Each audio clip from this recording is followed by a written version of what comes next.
James Risen is on the line with us, the journalist with The Intercept, formerly the New York Times, the LA Times, an author. He also serves as First Look's Media Press Freedom Defense Fund, theintercept.com, the website. You can tweet him at Jim Risen. Jim, welcome back to the program. It's been a while. Yeah, thanks for having me. Thanks for joining us. You have been quoted as suggesting that Trump's attacks on the free press are happening in a way that I think I'm quoting you accurately, in a way we haven't seen in modern American history. Can you tell us what you mean by that?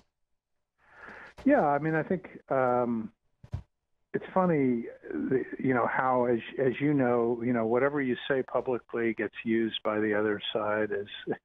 And so, for years and years, the Obama administration, I was critical of them on press freedom issues because they tried to put me in jail for 2 years. In a leak investigation. Yeah, and so suddenly, conservatives thought, oh, that must mean he's thinks Trump is better. And I don't know where anybody got that idea, but anyway, I think Donald Trump is the most corrosive influence and effect on American media and press ever. I mean, he is trying to use dictatorial tactics to destroy the credibility of the American press in a way that no other president has ever tried to do. And he's not using. I mean, it's odd because it's not really using the legal system in the same way. I mean, he has used leak investigations, but the main effect he's using is this going to his supporters and attacking individual reporters and individual news organizations and the press in general, and just basically saying they're the enemy of the people and using autocratic and dictatorial language to try to completely destroy the standing of the press in America. Yeah, it was literally the phrase Stalin used. Yeah. I mean, literally. And you see the reaction among his supporters.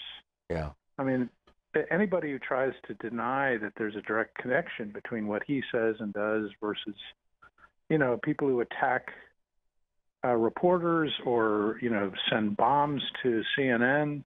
Yep. I mean, it's a direct relationship. So, Jim, George Lakoff, who wrote "Don't Think of an Elephant" and brilliant linguist, and sort of the Frank Luntz of the left, has suggested that whenever the press reports on Trump, they should do it using what he calls a truth sandwich, and that is the bologna between two layers of bread, right? And the bread's the truth. And so you start. So Trump says something outrageous. Forest fires are caused by not raking the forest. So they start out by saying forest fires in California are being fueled by climate change and tinder-like conditions, and have nothing to do with grooming the forests. But here's what Donald Trump said: quack, quack, quack, quack, quack. And then they come back and they repeat again the truth. Yeah, I know. It drives me nuts the way the White House press corps deals with Trump. Because like you're saying, what I don't think I've been a reporter for a long time, and what I don't think the press corps at the White House understands is that when they say, Trump said this today, and then 3 paragraphs later they say, but it's not really true. It's already stuck. Echo chamber for Trump. Yeah, it's already stuck in people's heads. Getting his message out. And I think, to me, the answer is to start ignoring him completely. Yeah. And what I would like to see is, no one go to the White House and not cover him. But he's so good for ratings. And these, I mean, remember what the head of CBS News, Les Moonves, said, Yeah, of course. Well, that is the answer. I mean, it's a commercial business. Right. And so that's the sad thing, and they don't want to admit that at this point. Yeah. But I think the reporters who cover the White House, here's a dirty secret.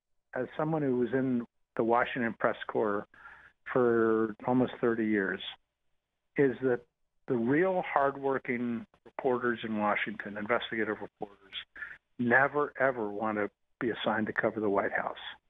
Among reporters, real hardworking reporters, it's considered a terrible job. Huh. And it's only people who love to get on TV who want to do that job. Oh, thus Jim Acosta being called a showboater. We just have 30 seconds here, Jim, before we hit a hard break. What's the solution to this, other than ignoring Trump, which the media is not going to do? I mean, for average people.